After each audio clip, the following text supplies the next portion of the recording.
की लड़की के साथ हुआ था और वह अपने ऑनलाइन फ्रेंड से मिलने के लिए उसके घर पर गई, लेकिन वह उसकी जिंदगी की सबसे बड़ी गलती होने वाली थी, क्योंकि इस एक गलती की वजह से उसकी जिंदगी जीते जी नर्क में बदलने वाली थी। तो आखिर उस 14 साल की बच्ची के साथ ऐसा क्या हुआ, वह हम आज इस वीडियो में डिस्कस करने वाले हैं। तो हेलो दोस्तों, मेरा नाम है ममता शुक्ला।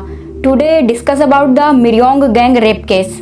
तो इस कहानी की शुरुआत होती है 2003 में कोरिया के उल्सान शहर की रहने वाली 14 साल की हना नाम की बच्ची की मुलाकात जून नाम के एक लड़के से होती है, जो कि कोरिया के मिरयोंग शहर का रहने वाला था। इन दोनों की ऑनलाइन दोस्ती तो बहुत ही अच्छी खासी थी, लेकिन इन दोनों ने एक दूसरे के साथ रियल लाइफ इंटरेक्शन कभी नहीं किया था। यह लोग देर रात तक चैटिंग करते थे, कॉल पर बात करते थे। यह एक दूसरे को बहुत अच्छी तरीके से जान चुके थे। इन लोगों की 1 साल की ऑनलाइन फ्रेंडशिप थी।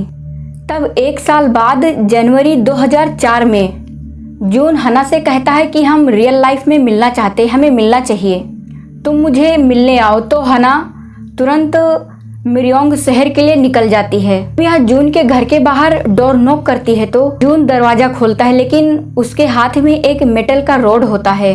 वह जैसे ही हना को बाहर देखता है तो वह थोड़ा घबरा सा जाता है एंड वह जो मेटल का रोड होता है वह लेकर हना के सर पर जोर से मार देता है और वह तुरंत ही हना वहां पर बेहोश होकर गिर जाती है।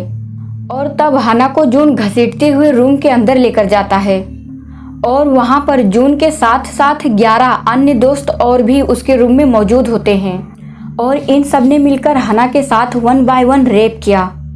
और वो सब चीज़ें करते हुए उन लोगों ने बाकायदा रिकॉर्ड किया। और रिकॉर्ड क्यों किया पता है? Just to use that as a blackmail tool, क्योंकि वह चीज़ यूज करके उसे इन फ्यूचर में ब्लैकमेल करना चाहते थे। वह यह सब चीज़ दिखाकर हना को टॉर्चर करेंगे एंड यह सब चीज़ चलता रहा। हना के साथ बहुत ही बैडली रेप किया जाता है। तब हना को वह लोग उस कमरे से भगा देते हैं। अब बेचारी हना को कुछ पता नहीं होता कि उसके साथ ऐसा क्या हो रहा है। वह 14 साल की एक बच्ची थी, उसको कुछ आइडिया नहीं होता कि इन फ्यूचर उसके साथ क्या होने वाला है या क्या हो रहा है। अब जब हना इन सब चीज़ों के बाद अपने घर जाती है तो वह किसी को बताने के हालत में बिल्कुल नहीं थी और वह डिस्कस भी इन सब चीज़ों के बारे में किसी के साथ नहीं करती, क्योंकि हना के डैड बहुत ही ड्रिंक किया करते थे।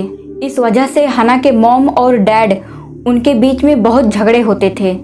और फिर एक दिन ऐसा आया कि हना की माँ और उसके डैड के बीच में इतना झगड़ा हुआ कि हना की माँ उन लोगों को छोड़कर वहाँ से चली गई। अब हना अपने डैड के साथ ही रहा करती थी और उसके डैड हर रोज़ ड्रिंक करके घर आते थे और हना के ऊपर फिजिकली वायलेंस किया करते थे। अब हना को किसी के ऊपर विश्वास नहीं रह गया था। वह अंदर से पूरी तरह टूट चुकी थी, मेंटली डिस्टर्ब हो चुकी थी। और वहीं दूसरी तरफ वो लोग हना से पैसे लिया करते थे, उसको वो सब चीज़ें करने के लिए मजबूर करते थे, फोर्स करते थे, जैसे कि पब्लिक वॉशरूम लीक करना एंड ऑल थिंग्स। आप लोग सोच सकते हो एक 14 साल की बच्ची के साथ यह सब हो रहा था और हना को यह लोग अब डेली बुलाने लगे और अब वो लोग उसके साथ पब्लिक वॉशरूम, क्लासरूम, प्लेग्राउंड में फिजिकल हुआ करते थे और इन सब चीज़ों को वो लोग रिकॉर्ड भी करते थे। इस वजह से अब हना के साथ बहुत ही गलत हो रहा था और अब ऐसा करते करते हना के साथ बहुत बुरा हो रहा था। और हद तो तब पार होता है जब उन लोगों ने हना के साथ इतना बड़ा ब्लैकमेल किया कि हना से कहा कि तुम अपनी कज़िन या अपनी छोटी बहन को लेकर आओ, और हना को मजबूरन ऐसा करना भी पड़ा। वो अपनी छोटी बहन या कज़िन को उनके पास लेकर भी जाती है और सेम वही चीज़ उसकी छोटी बहन और कज़िन के साथ भी होती है। वो लोग उसके साथ भी वैसा ही करते हैं और उस चीज़ को भी वो लोग बाकायदा रिकॉर्ड करते हैं। और अब इन सब चीज़ें से हना बिल्कुल थक चुकी थी, अंदर से टूट चुकी थी, उसको कुछ समझ नहीं आ रहा था कि अब वो क्या करे। और इसी की वजह से एक दिन हना ने स्लीपिंग पिल्स खाकर अपनी जान देने की कोशिश की, लेकिन लकीली उस दिन किसी ने उसको देख लिया और ऑन द स्पॉट उसको तुरंत हॉस्पिटल लेकर एडमिट करवाया। लेकिन जब हना को हॉस्पिटल लेकर जाया गया तो डॉक्टर ने हना के शरीर पर बहुत सारे निशान देखे, जिस वजह से डॉक्टर ने हना को कहा कि मेडिकल रिपोर्ट करवाने के लिए। और जब डॉक्टर ने मेडिकल रिपोर्ट देखा तो उनके होश उड़ गए और तब जाकर यह खुलासा हुआ कि हना के साथ 44 से लेकर 120 लड़कों ने दुष्कर्म किया था। और इन सब के बारे में हना किसी से भी डिस्कस नहीं करती थी।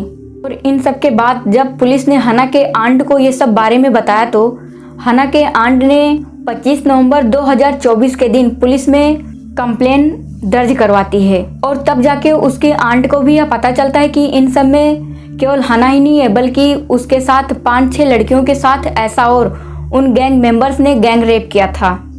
और अब यह सब चीज़ देखकर हना बहुत ही मेंटली डिस्टर्ब हो चुकी थी। अब तो पुलिस वालों के पास कंप्लेन फाइल तो हो गई थी, लेकिन पुलिस वाले जब इन्वेस्टिगेशन करना शुरू किए तो हना के साथ बहुत ही बैडली बिहेव करते हैं। पुलिस उससे डायरेक्टली यह सब पूछने लगी कि क्या तुमने उन लोगों को सेड्यूस नहीं किया, तुम सेड्यूस ही की तभी तुम्हारे साथ ही इतना बुरा हुआ। तुम लोगों की वजह से मिरयोंग शहर का नाम बदनाम है, तुम लोग उस शहर के लिए एक कलंक हो। यह सब सुन के अब हना अंदर से एकदम टूट चुकी थी, वह मेंटली डिस्टर्ब हो गई थी। वो पुलिस वाले हना के साथ इतना बैड बिहेव करते हैं कि वह बहुत ही डर गई थी और इस सब की वजह से अब हना एक फीमेल पुलिस की मांग करती है, लेकिन उसकी मांग को बिल्कुल इग्नोर कर दिया और वहाँ पे फीमेल पुलिस प्रोवाइड नहीं किया जाता। अब जब मुजरिमों को आइडेंटिफिकेशन करने के लिए हना को पुलिस स्टेशन बुलाया गया, मुजरिमों को एक कमरे में बिठाया जाता है और उसी कमरे में हना को भी बिठाया जाता है और हना से डायरेक्ट पूछा जाता है कि क्या इसने तुम्हारे साथ रेप किया, क्या उसने तुम्हारे साथ रेप किया। यह सारे अजीब सवाल पूछकर हना को मेंटली तो डिस्टर्ब कर ही चुके थे और हद तो तब पार होता है कि पुलिस वाले हना के साथ जब इंट्रोगेट कर रहे थे तो पुलिस वालों ने वो इन्फॉर्मेशन मीडिया में लीक कर दी, जिसके वजह से मुजरिमों के पेरेंट्स को हना के पेरेंट्स के बारे में पता चला और हना के बारे में, जिसकी वजह से मुजरिमों के पेरेंट्स हना के पेरेंट्स के साथ मिलकर एक पिटीशन फाइल करवाना चाहते थे। और हना के डैड ठहरे एक ड्रिंकर जो दिन रात ड्रिंक करके आते रहते थे। उनको कुछ फर्क थोड़ी पड़ता था कि उनकी बेटी के साथ क्या हो रहा है या क्या होने वाला है। और अब हना के डैड उन लड़कों के पेरेंट्स से 15 मिलियन वॉन्ट्स लेकर हना को दबाव डाले कि तुम उस पिटीशन फाइल पर साइन करो, जिसकी वजह से हना ने पिटीशन फाइल पर साइन भी कर दी और इस वजह से उन लोगों को सजा तक नहीं हो पाया। हना 120 में से 44 लोगों को आइडेंटिफिकेशन कर पाई और उन 44 लोगों में से केवल 10 लोगों को ही सजा मिल पाई क्योंकि सब माइनर थे और इस वजह से हना को ठीक से इंसाफ भी नहीं मिल पाया। एक छोटी सी बच्ची के साथ इतना सब कुछ हो गया, इतना बुरा हो रहा था, लेकिन उसके साथ कोई भी नहीं था। जो पैसा उन लोगों ने मुजरिमों के पेरेंट्स से लिए थे, उन पैसों में से एक पैसा भी हना के एजुकेशन, उसके लाइफ स्टाइल चेंज करने में बिल्कुल भी इन्वेस्ट नहीं किया। एंड हना दोबारा से अपना एजुकेशन कंप्लीट करना चाहती थी, लेकिन किसी भी कॉलेज ने एक रेप विक्टिम को वहाँ पे एडमिशन देने से पूरा मना कर दिया। इस वजह से हना की पढ़ाई भी बीच में रुक गई और वहाँ पर एक रूल है कि अगर किसी की एजुकेशन कंप्लीट नहीं होती है तो वहाँ पर किसी को काम नहीं दिया जाता, उसे जॉब नहीं मिलती। इस वजह से हना को ढंग का नौकरी भी नहीं मिलता और वह फाइनेंशियली मेंटली टूट चुकी थी। वजह से हना एक चोरी के केस में गिरफ्तार भी हुई थी। आज भी उसके साथ कोई खड़ा नहीं है और ना ही उसे इंसाफ मिल पाया। तो ये कहानी यहाँ पर ख़त्म होती है, लेकिन इससे हमें एक सीख जरूर मिलती है कि हमें कभी भी ऑनलाइन फ्रेंड्स पर विश्वास नहीं करना चाहिए। जो घटना हना के साथ हुआ वह रियल में भी हो सकता है। तो अब आपकी इस पर क्या राय है, कमेंट में हमें ज़रूर बताना और सब्सक्राइब भी कर लेना।